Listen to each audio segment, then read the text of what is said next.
Continuamos hoy, amigo oyente, nuestro estudio en el primer capítulo del Evangelio según San Mateo. En nuestro programa anterior estábamos considerando la genealogía de Jesucristo y concluimos mencionando que si comparamos esta genealogía de Jesucristo con la que se encuentra en el libro primero de Crónicas, capítulo 3, notaremos que en el versículo 8 del Evangelio según San Mateo, los nombres de Ocosías, Joás y Amasías se omiten. Esto demuestra que las genealogías se citan para darnos un vistazo de cierta línea de descendientes y que no es necesario que cada individuo sea nombrado en cada genealogía de la Biblia. Creemos que debemos recordar esto en las genealogías que aparecen en Génesis antes del diluvio.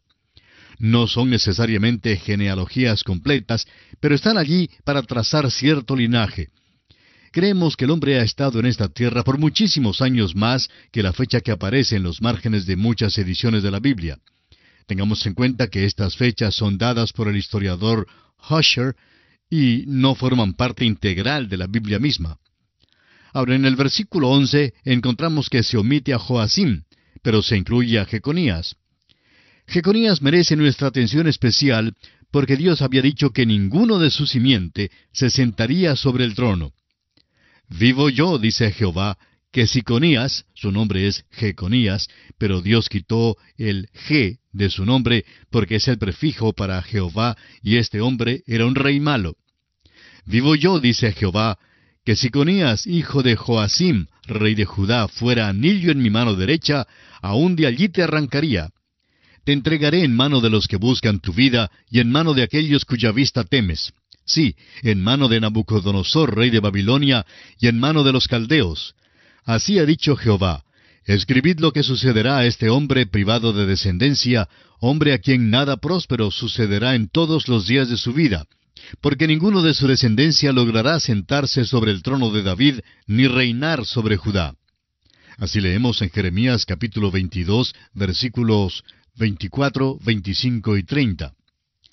Por causa del pecado de este hombre, ninguno de su linaje se sentó sobre el trono de David. Así es que José, aunque figure en este linaje, no debemos olvidar que no es el padre natural de Jesús. Este es uno de los datos más notables en las Sagradas Escrituras, y Mateo trata de presentarlo lo más claro posible. José dio a Jesús el título legal al trono de David, porque José fue marido de María, la que dio a luz a Jesús, y por tanto José pudo dar el título legal a Jesús. Jesucristo no es de la simiente de José, ni es de la simiente de Jeconías. Pero tanto José como María tenían que ser del linaje de David, y lo fueron, pero por dos líneas distintas a través de dos hijos distintos de David. Notaremos cuando lleguemos al Evangelio según San Lucas, que la línea de María viene de David por su hijo Natán. La línea de José viene por la línea real de su hijo Salomón. Por tanto, José y María, ambos tuvieron que ir a Belén para ser empadronados porque ambos eran del linaje de David. Amigo oyente, usted puede notar cuán interesante, fascinador e importante es el estudio de estas genealogías y cuánto merecen nuestro estudio. Leamos ahora el versículo 16 de este capítulo 1 del Evangelio según San Mateo. Y Jacob engendró a José, marido de María, de la cual nació Jesús, llamado el Cristo. Es posible ver enseguida que hay aquí algo diferente en la genealogía. En el versículo 2 leemos: Abraham engendró a Isaac. Y luego continúa con muchos engendramientos. Pero aquí dice que Jacob engendró a José, marido de María, de la cual nació Jesús. Mateo explica con toda claridad que José es el marido de María, pero no es el padre de Jesús, el cual se llama Cristo. Mateo presenta la genealogía en tres agrupaciones para darnos una vista panorámica que incluye toda la historia del Antiguo Testamento. Una época se extiende desde Abraham hasta David, luego desde David hasta el cautiverio babilónico, y finalmente desde el cautiverio en Babilonia hasta el nacimiento de Jesucristo. Consideremos ahora el nacimiento virginal de Cristo. Ahora que Mateo ha mostrado que José no es el padre de Jesús, nos dará una explicación. Ya en el Antiguo Testamento un nacimiento sobrenatural ha sido profetizado o predicho por Dios. El profeta Jeremías en el capítulo 31 de su libro, versículo 22, habló a la nación de Israel diciendo: ¿Hasta cuándo andarás errante, oh hija contumaz? Porque Jehová creará una cosa nueva sobre la tierra. La mujer rodeará al varón. Así no se hacen las cosas, amigo oyente. La mujer rodeará al varón. Esto no es, pues, un nacimiento natural, sino sobrenatural. Esta es la nueva cosa que Dios ha hecho. Y ahora en este Evangelio de Mateo, capítulo 1, leamos el versículo 18. El nacimiento de Jesucristo fue así. Estando desposada María su madre con José, antes que se juntasen, se halló que había concebido del Espíritu Santo. El nacimiento de Jesucristo fue así. Así sucedió, dice Mateo. Cuando su madre María estaba desposada con José, es decir, estaba comprometida para casarse con José, antes de que se juntaran, se halló encinta. No había tenido ninguna relación física. Ahora escuchen a Mateo. Se halló que había concebido del Espíritu Santo. El evangelista Lucas, que escribió el evangelio que lleva su nombre, era un médico griego. En su evangelio entra en una sección extensa de obstetricia. Ambos evangelios declaran que Jesús fue nacido de una virgen. José no fue su padre, pero María no le fue infiel a José. Jesús no es un niño ilegítimo tampoco. Esto es algo nuevo. La mujer rodeará al varón. Ahora, amigo oyente, nunca nos hemos opuesto a ningún hombre que diga que no cree en el nacimiento virginal. El hombre tiene derecho a no creer. Pero tenemos dos objeciones muy definidas. No creemos que un predicador deba negar el nacimiento virginal de Jesucristo. Si lo niega, entonces debe salir a vender pólizas de seguro y tratar los nacimientos de una manera diferente. Nos oponemos a alguien que diga que la Biblia no enseña el nacimiento virginal de Cristo.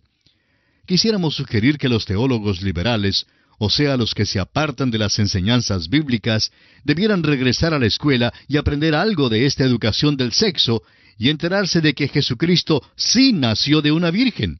La historia está aquí. Uno bien puede rechazar la historia y rehusar creerla, pero es una triste ignorancia y una negación obstinada decir que la Biblia no enseña el nacimiento virginal de Jesucristo. Amigo oyente, no caiga usted en la trampa del racionalismo. No se fíe del razonamiento de los hombres pequeños, de aquellos teólogos que giran en las sillas de sus bibliotecas y que dicen que esto no es lógico y que por eso no pudo haber sucedido. Muchas veces los hombres han dicho que ciertas cosas no pueden suceder, y sin embargo ocurren. Dios es el creador de las leyes naturales. Él puede emplear esas leyes naturales o bien puede ponerlas a un lado para lograr sus fines. La historia bíblica expresa con toda claridad que Jesucristo nació de una virgen por medio del Espíritu Santo. Volviendo al capítulo 1 de Mateo, leamos el versículo 19 ahora. José su marido, como era justo y no quería infamarla, quiso dejarla secretamente. La ley mosaica era muy específica en este punto. Decía que una mujer que fuese culpable de ser infiel debía ser apedreada a muerte. Pero este hombre José era un hombre extraordinario. Dios no se equivocó al escogerlo. Muchos hombres, en una ira fogosa, quizá la habrían apedreado a muerte bajo tales circunstancias. Otros habrían querido justificarse haciendo de ella un ejemplo público al descubrirla. Pero José no era ese tipo de hombre. Era una persona benigna que amaba a María. No quiso pues avergonzarla de ninguna manera. Sin embargo, aunque no podía explicarse cómo tal cosa era posible, sentía que ella le había sido infiel. Ahora bien, no podemos olvidarnos que María también es una persona extraordinaria. Ella fue la que Dios escogió para ser la madre de nuestro Señor, y Dios nunca se equivoca en su selección. Escogió la mejor mujer posible. Note usted que esto pudiera haber llegado a ser una situación realmente trágica. Pero continuemos leyendo, ahora en los versículos 20 y 21 de este capítulo 1 de Mateo. Y pensando él en esto, he aquí un ángel del Señor le apareció en sueños y le dijo, José, hijo de David, no temas recibir a María tu mujer, porque lo que en ella es engendrado del Espíritu Santo es. Y dará a luz un hijo, y llamará su nombre Jesús, porque él salvará a su pueblo de sus pecados. La palabra Jesús significa Salvador o Redentor. Tendrá el nombre Jesús porque Él salvará a su pueblo de sus pecados. Ahora note usted en el versículo 22, donde Mateo, quien escribe a la nación de Israel, señala que todo esto fue hecho para que se cumpliera lo que el Señor había hablado. Mateo exhorta a la nación de Israel a que comprenda que este que ha venido es y debe ser el cumplimiento de las profecías del Antiguo Testamento. Se ha dicho que hay más de 300 profecías con respecto a la primera venida de Cristo que han sido literalmente cumplidas. Ahora no sabemos cuántas hay en Mateo, pero sabemos que Mateo citó más del Antiguo Testamento que todos los otros 3 escritores de los Evangelios juntos. Parece que registra acontecimientos y los verifica como cumplimiento de profecías del Antiguo Testamento. No trata de dar solo una vida de Cristo, sino que muestra que Él es el cumplimiento de las profecías del Antiguo Testamento con respecto a Él, el Mesías prometido. Ahora declara la profecía que fue dada acerca del Señor Jesús por el profeta. Leamos el versículo 23 de este capítulo 1 de Mateo. He aquí, una virgen concebirá y dará a luz un hijo, y llamará su nombre Emmanuel, que traducido es Dios con nosotros. Mateo cita el versículo 14 del capítulo 7 de Isaías. Por tanto, el Señor mismo os dará señal. He aquí que la virgen concebirá y dará a luz un hijo, y llamará su nombre Emmanuel. Vamos a mirar algo que es muy importante. La palabra usada en el hebreo es alma. Gesemio es un erudito destacado que ha compilado un léxico hebreo muy completo. Podemos testificar que también es algo agotador hojearlo. Gesemio admitió que la traducción usual de la palabra alma es virgen, pero dijo que también se podía traducir como joven mujer. Lo dijo al parecer porque rechazaba lo milagroso. Sin embargo, vemos que la Comisión de los 70, al traducir el Antiguo Testamento del hebreo al griego, concordaron en que en este caso no había duda que la traducción correcta era virgen. Tampoco hay duda de que Mateo, al citar esta profecía, la traduce como virgen. Volviendo a Isaías capítulo 7, vamos a estudiar el incidente mencionado allí. Esto ocurrió durante el tiempo cuando Acaz se sentaba sobre el trono. Él era uno de aquellos que andaban lejos de Dios y a quien clasificaríamos como un rey malo. Dios envió a Isaías para llevarle un mensaje, pero Acaz no quiso escucharlo. Por tanto, leemos, habló también Jehová a Acaz, diciendo, pide para ti señal de Jehová tu Dios, demandándola ya sea de abajo en lo profundo o de arriba en lo alto. Y respondió Acaz, no pediré y no tentaré a Jehová. Así leemos en Isaías capítulo 7, versículos 10 al 12. Amigo oyente, permítanos afirmar que esto que él dijo fue una hipocresía en la que trató de aparentar ser piadoso. Dios había pedido a Isaías que se encontrara con Acaz en el camino para entregarle el mensaje de que Dios le daría a Acaz la victoria.